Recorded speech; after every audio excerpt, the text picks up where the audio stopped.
Hey guys, Trevis here again with Worldly Waters for another episode of just breaking down step by step of a trip that I planned out and how we saved money on it and how much money we saved on it. So this here is an episode where I'm going to go over a vacation I just recently booked, so everything's still fresh in my mind of the process and the thought process I had for a friend that was getting married in Cancun, Mexico later this year. So what I'm going to do is I'm going to give you the entire A to Z of the total cost right off the bat of when we first looked at it all the way to what we wound up paying when everything was said and done. So this is kind of like a brain dump here, if you will. So this hopefully helps you guys out on better planning vacations in the future to kind of know how to look at things from different angles to save as much money as possible. So starting with letter A. So at the very beginning, we got an invite in the mail for my friend from high school who's getting married in Cancun, Mexico.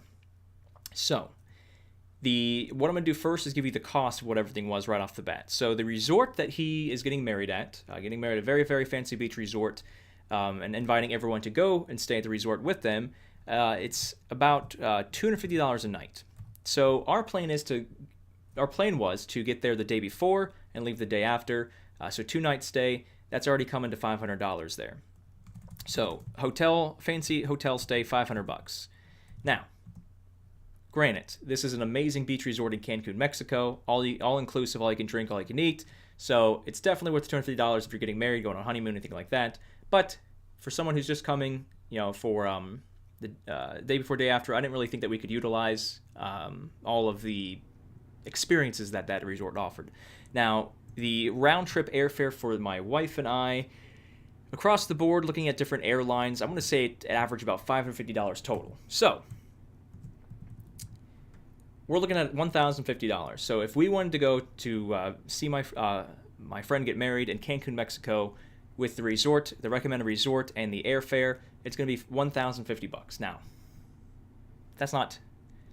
That's something I would want to spend on a vacation where I could spend a little bit more time there and enjoy all of the atmosphere and all the inclusivity, I guess, if that's even a word.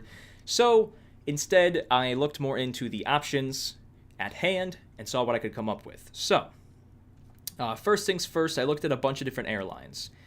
Southwest, which I'm just going to do SW here. Southwest round trip was like $577. Spirit Airlines had the cheapest option at $504. And let me see, what else did I look at? And also booking through Chase. We have a Chase travel credit card. Not really travel credit card, I just call it travel credit card because it helps you out with travel. Chase.com, it would have been $580 total. So these are kind of the price ranges of the flights we looked at. Now, heavily recommend that if you are married, if you plan to get married, or even if you're not married, you just travel often, or even if you don't, just in general, if you're an adult, that's what I'm trying to say here, you definitely need to get a credit card that has points with it. Now, what my wife and I use, I'll show you the front here because there's no information except for my name, is the Chase Sapphire Preferred. Ooh, it's pretty. So this card here is, you get double points on anything you spend on food, travel, which includes things like Uber and tolls and everything like that. And yeah, there's a lot of like random things that get classified as travel and food. But yeah, 2 times points on that, one point on every other dollar spent. So they had a huge sign-up bonus, which I'll include in the description here of the video if you guys are interested in signing up for that, which I recommend you do. You get a huge bonus for if you spend a certain amount in the first 90 days. But anyway, we have had this card for, I want to say almost a year now. Almost a year. And we have accumulated a crap ton of points, if you will, I guess.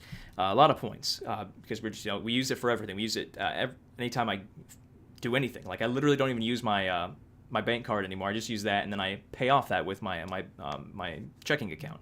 Now, so we had a lot of points on there, so I was looking to see, okay, if we only used our Chase points, which are called Ultimate Rewards points, how much points would we have to spend for that? So without spending any money, and just the points we have, it's 46,466 points to fly out of Orlando, where we're from, to Cancun and back. Now, that is a lot of points for 2 people for round trip, because let's say, for example, you never spend money on food or what's the other thing? Or travel, and you just get $1. So you would have to spend $46,000 of non-travel, non-food to get $46,000, not including the sign-up bonus, which I think is maybe it was like $30,000, maybe, I don't remember. It was something legit, but that's a lot of points, and that would take a huge chunk out of what we've already accumulated. So I didn't want to do that. So flight-wise, what I looked at is there was an option. Let me see. I'm looking through my notes here, so bear with me. So we were looking at, we wanted to get there without doing like 15-hour layovers. That's the word I'm looking for, layovers. So there's a few of them that had like, we would fly like to Dallas and then fly to Cancun when Cancun's like only like an hour and a half away, and Dallas, it was crazy stuff. It's crazy how they fly all over the place just to get you from point A to point B. But yeah, so we looked at a bunch of different things flight-wise, and we saw that there was some flights that went from Orlando to Fort Lauderdale and then to Cancun. Now, Fort Lauderdale for us is probably like a 3-hour drive. Not the worst thing in the world if you're leaving out of a cruise or if you want to drive there for whatever. 3 hours is not the worst thing in the world. So keep that in mind as I have that in the back of my head. Now, Chase.com, Chase Ultimate Rewards points are some of the most popular rewards points out of the entire travel industry across the world because they're very valuable on how you use them, especially if you use them for travel.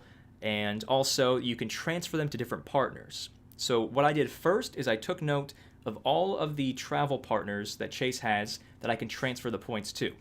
Now, if I go to Chase.com and use the points with Chase, it's 46,466 points, which is way too much. So I looked at all the partners to see maybe if I could get a better deal using the same exact points I've already accumulated on a different site with a different company. And lo and behold, Southwest Airlines is a partner of Chase. So then what I did is I go, okay, let's see what I can do with Southwest, knowing that I can transfer as many points as I have over to them with the equal 1-to-1 point ratio for Chase to Southwest. Now, this is mumbo jumbo to you points-wise. I can do another video explaining how points work, but I'm trying to make this as simple as possible. So hopefully it helps you out. So going from Orlando with the layover in Fort Lauderdale, which it would be maybe an hour, hour and a half, then going to Cancun, I would have to spend, it was like a split thing that Southwest had where I could spend 24,180 points. Now this is for my wife and I. So we're going to spend so instead of spending 46,000 going through Trace directly, we would only spend 24,000, but also processing fees and everything else, $167. So we just went from spending $550 round trip to spending 46,000 points, which would have been $0, but way too many points you want to spend on round trip, unless you're going somewhere crazy like Europe or China or something, I don't know. And then we went down to 24,180 with only $167 total. Now that's not per person. That is total for two people. But even though that was a great deal, I looked even further. I said, wait a second. Fort Lauderdale is only a 3-hour drive. Let me plug in, if we were to drive to Fort Lauderdale, park there, then fly out of Fort Lauderdale to Cancun, straight shot, no layover, straight shot back from Cancun to Fort Lauderdale, and then drive back home from there. So I did that. So that was, let me keep those numbers up here. If I drive 3 hours, which is not too much gas, not too much tolls, the total points would be only 12,480. So just driving down there would save us 12,000 points. And like I said, if you had, aside from the bonuses, aside from the 2x, let's just even say with the 2x. The 2x points you get for dining and travel, you would have to spend $6,240 to accumulate that many points. So it's still a lot of points. So we saved a crap ton of points. And the cost after they do something weird where they like split the cost with points and money. So it would cost us 12,480 points. We'd only have to spend $156.44. So we went from $550 round trip, roughly, to 46,000 points, which is too many points, to 24,167 to, screw that, let's just drive to Fort Lauderdale ourselves and fly out of there. So we saved ourselves 12,000 points, roughly $11, which is a lot of points saved, and for a trip that you can easily drive. Unless you completely hate driving and you think the 24,000 or the extra 12,000 is worth you not driving 3 hours or 6 hours total there and back, that's up to you. But for me, I don't really mind driving. So that is what we decided on for a flight. 12,000 points spent out of all of the points we've accumulated, and $156. And I mean, 12,000 was part of the initial sign-up bonus anyway, so it only took a chunk out of the free stuff we got anyway. So we're really only spending $156 round trip for both people, which is a pretty good deal. That's like, what, $70-something. So that's our flight. Here is where the resort stay comes in. I highly recommend you get used to looking at TripAdvisor.com. I trust their overall rating of, if they have 50 people chimed in on their views and thoughts, and it's out of 5 stars, it's a 4.4 star hotel / resort. Yeah, I'm going to take their word for it. If 50 people said collectively it's 4.4, it's a 4.4. If a lot of people said it's a 1.2 out of 5, I'm going to take their word for it. It's not that great of a resort. You don't need to go through and read all of the, you can, I do, but you don't have to go through and read all of the reviews, because sometimes there's just people out there that they think they deserve the world, and they don't. So they always give 1-star reviews everywhere they go, or they don't give reviews unless they're 1-star. Just cranky pants. So don't pay attention to all the bad stuff, because sometimes it's not true.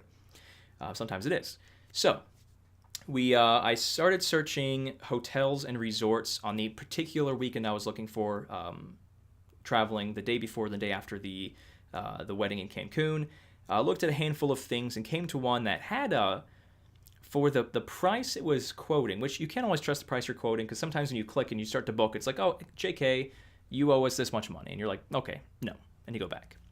Anyway, so I was looking at all of the options, and there was a decently rated hotel, not on the beach. So on the beach is where everything is a stupid amount of money. So if you want to go to the beach, Cancun, be prepared to spend a lot of money, like the $250 a night I mentioned earlier, which is worth it if you go to that resort, if that is what you're trying to experience. But just for a day before, day after, we didn't necessarily need a beach resort, beach hotel, and we always like to travel as budget friendly as possible, but still enjoy ourselves, of course. So there was resorts I found that it was saying it was like $30-something a night, and I was like, nothing good is $30-something a night anywhere. And so I was looking at the reviews, looking at the pictures, and I was like, the reviews like are really, really good. People say it's like it's a hidden, I forgot what they said, a hidden surprise, if you will. Like, it's something that you wouldn't expect to be nice, but it is nice. So those are the kind of things we look for. So it's close to the airport, not necessarily close to the beach, which is why it's not as expensive. And so I guess because we had a lot of months between booking it and having it, maybe they had a special for it, I don't know. We got the resort close to the hotel, not on the beach, for like, where's the price at? It was like $70 total. 2 nights for 2 adults was $70 total. I'm not sure, like I said, I'm not sure if it was just that particular weekend we booked it, which was this weekend, that they were having a special for it, or because we had that much time, or that's their slow season. I don't know. I'm not sure. But 2 nights at a resort that had, I think it was like a 4.2 out of 5, which is great for even a more expensive resort. But for something that inexpensive, it's a great deal. So $70 total for the resort, the hotel we're staying in Cancun, along with the $156 round trip. We're looking at $226 for the vacation, plus the 12,000 points, of course. So this is kind of just a brain dump of what my thought process was. Definitely have a credit card that has bonus points. It's best if you have bonus points that are tied in things that you're doing a lot. So if you're traveling a lot, get something that gives you multiple multipliers for traveling or whatever you're doing. And I mean, when we go out, my wife and I go out with friends, we go to dinner, and it's all like, okay, so let's split this up. Who's going to pay what for this big dinner that we had, as a group of 5 or 6? I always make sure that I put all of it on here, because it's 2x for all dining, so I get twice as many points for, the $300 check or whatever it might be, and then I just have them Venmo me. So that's another trick you could do if you go out to lunch with a big party a lot. But I will put a link in the description below in the YouTube video here, so you guys can sign up for it. And if you have any questions about it, just ask me in the YouTube comments. I'll answer them. But that is the gist here. So collect as many points as you can. I think that this Chase Sapphire Preferred is what we use. The first year, you don't have to pay any fee whatsoever. I think every year after that, it's something very minimal, like $45 or something small like that. It's definitely under $100, but I want to say it's $45.